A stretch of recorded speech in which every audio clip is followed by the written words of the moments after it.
Yes. 2-5 is back. Sports Reports is ordered. Thank you, everybody, for the love out there. Continue liking, continue subscribing, continue reviewing, sharing, and all that good stuff. We really appreciate you. I need y'all to bear with me through this because I ain't got no keyboard at the moment. So I'm doing all this via touchscreen. So, we going to get there, though. So tonight is the night. Live right now, I'm watching. Demetrius Ja Morant is back. They say the same time a baby's being born, somebody dies. So the same time that Draymond Green is indefinite, we found out probably another 3 weeks, we got the return of Ja. So now, what does it mean? The Grizzlies 6-19. So at best, for those out there trying to do math, that's 25 games. That means that there's 57 games left. So you would think that the Grizzlies need to go something like 34-23, just to get to 40 wins. That might be able to get them into a play-in situation. But they've had injuries galore. Luke Kennard's been hurt.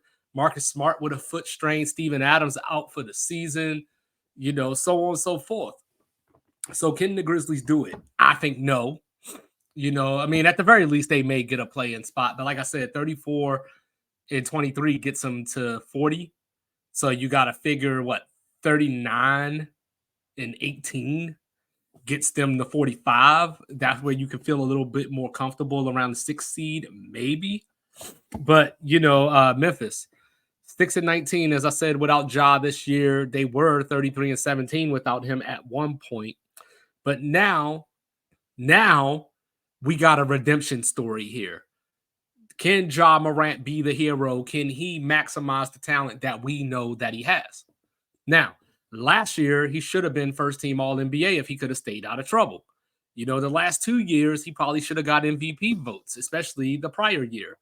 When Memphis ended up with the 2 seed, they lost to the Lakers in the first round last year. Steven Adams injured again. Jaren Jackson acting like he forgot how to play basketball at times. Dylan Brooks pissing off the bear, poking the bear, if you will, LeBron James, and they got eliminated.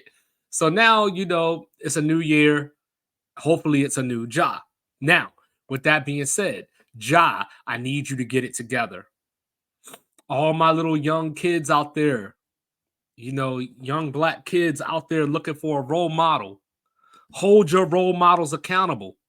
Should Ja have been suspended? We could argue about that all day. But what I know, and that I know that you know, is that when you're in the public eye, you can't do the same shit that you did when you wasn't in the public eye, right?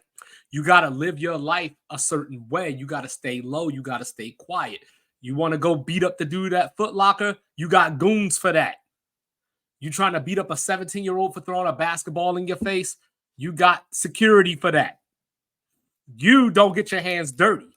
Like, I was listening to Stat Bundles the other day. Rest in peace, Stat Bundles. You know what I'm saying? And he said, I don't do it myself because when I do it, I just weaken my chain of command. You're supposed to be a boss. Keep your hands to yourself. Keep the guns off the camera. You don't need to show us yourself in the strip club throwing the money all around. We know you got money. And if you're in the strip club, we know that you're having a good time. Everything doesn't need to be on video. But what I want to see on video, right? Because there is something that I want to see on video. What I want to see is Ja high rising, dunking on people. I want to see Ja throwing alley-oops. I want to see Ja shooting better from 3 with all this time off. He should have been practicing. So let me know. What do you think? Can the Grizzlies turn this around and get into play-in range? Is this a lost season? Can Ja stay out of trouble? All that and much more. Let me know in the comments what you think. Peace.